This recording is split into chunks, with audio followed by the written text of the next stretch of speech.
মনে করো তুমি কোনো এক বিয়ে বাড়ির অনুষ্ঠানে গিয়েছিলে।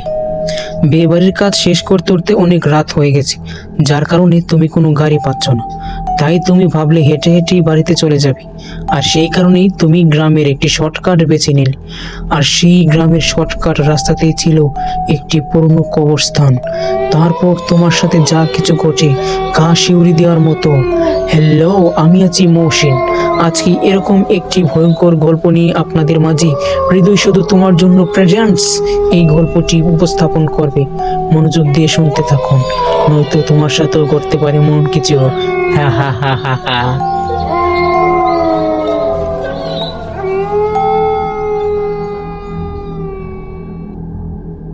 একটি ছেলে যে কিনা তার গ্রামের এক বন্ধুর বিয়ের বাড়িতে গিয়েছিল, সে বন্ধুর বিয়ের অনুষ্ঠানে।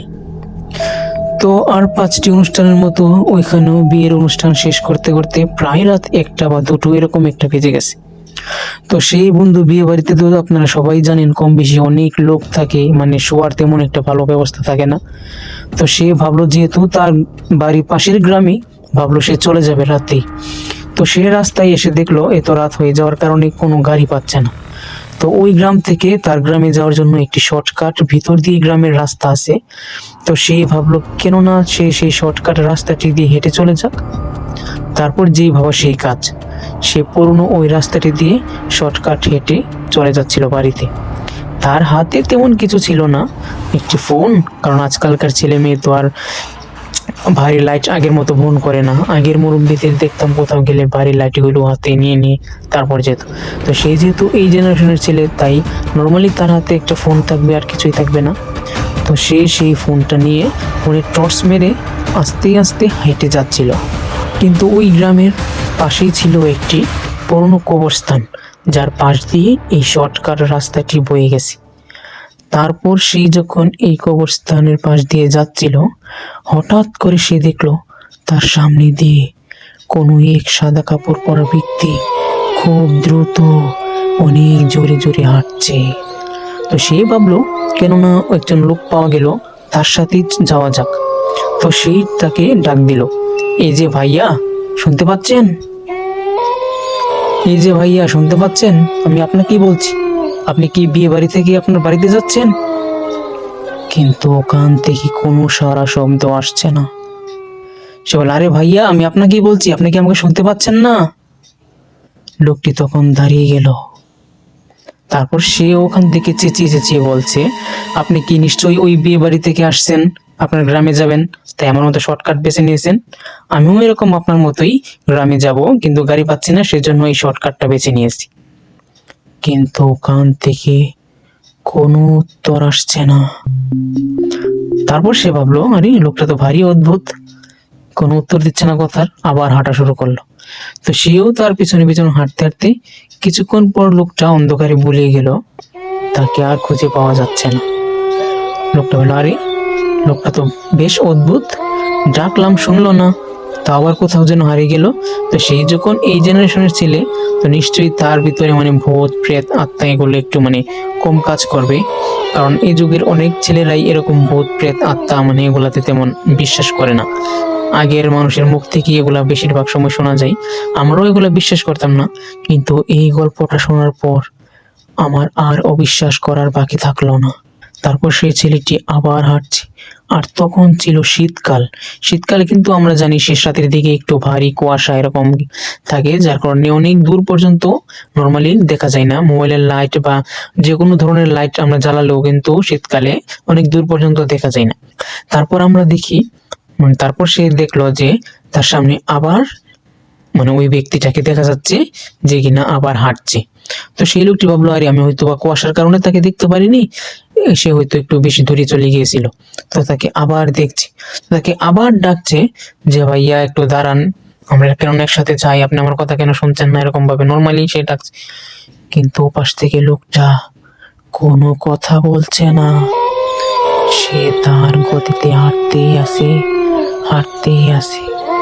তারপর যখন কবরস্থানের ঠিক পাশে চলে যায়, হঠাৎ করে সেই লোকটি দাঁড়িয়ে যায়। দাঁড়িয়ে যাওয়ার পর সে লোকটি খুব অবাক হয়ে গেল, সেই ছেলেটা ভাবলো এতক্ষণ ওই মুরব্বিটাকে আমি ডাকছি কিন্তু শুনছে না, এখন হঠাৎ করে দাঁড়িয়ে গেল। তার ভিতরে একটা ভয় কাজ করতে শুরু করলো। পাশেই একটা কবরস্থান, রাত 2টো, একটা অজানা লোক সামনে সাদা কাপড় পরে দাঁড়িয়ে, আশপাশ দিয়ে ঝিঝি পোকার ডাক, দূর থেকে মনে হচ্ছে কোনো নেকড়ে শিয়াল ডাকছে। সেই ছেলেটি এই ঠান্ডা ভেজা রাতে ঘামতে শুরু করলো।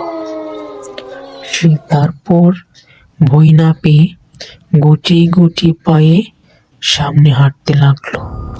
সে ওই লোকটার মুখটা দেখার চেষ্টা করছে দূরে থেকে, কিন্তু আমি আগেই বলেছিলাম কুয়াশার কারণে মুখ বা কোনো কিছু দূর থেকে তেমন ভাবে বোঝা যায় না। তো সেই লোকটা আরেকটু যখন কাছে চলে আসলো, তখন ছেলেটি অনুভব করলো যে যেই লোকটিকে সে এতক্ষণ ধরে ডাকছে সে আসলে একটা বয়স্ক লোক, যার বয়স প্রায় 60 থেকে 70 বছর হবে এইরকম। কিন্তু লোকটা ছিল খুবই কালো ধরনের এরকম কিছু একটা। তারপর সে ভাবলো না হয়তো বয়স্ক লোক এজন্য আমার থেকে দূরে থাকছে বা এরকম কিছু যে কোনো একটা ভাবলো আর কি সে। কিন্তু সেই লোকটি তার জায়গা থেকে আর নড়ছে না, পাশেই কবরস্থান। সেই ছেলেটি ভয়ে ভয়ে সেই লোকটির কাছে গেল।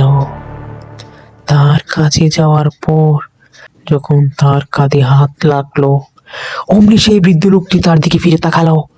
তার কি ভয়ঙ্কর চেহারা, ভয়ঙ্কর চোখ, ঝলসে যাওয়ার মতো তার চেহারা, বীভৎস তার মুখ। সেই মুখ দেখে সেই ছেলেটি একটা চিৎকার দিল আর সেখানেই অজ্ঞান হয়ে গেল। সেখানেই সে অজ্ঞান হয়ে যাওয়ার পর ভোরে তাকে গ্রামের লোকেরা ওখান থেকে উদ্ধার করলো।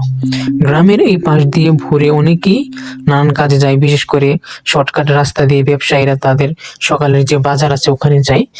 তো তখন তারা তাকে, ওই ছেলেটিকে ওখানে পড়ে থাকতে দেখলো।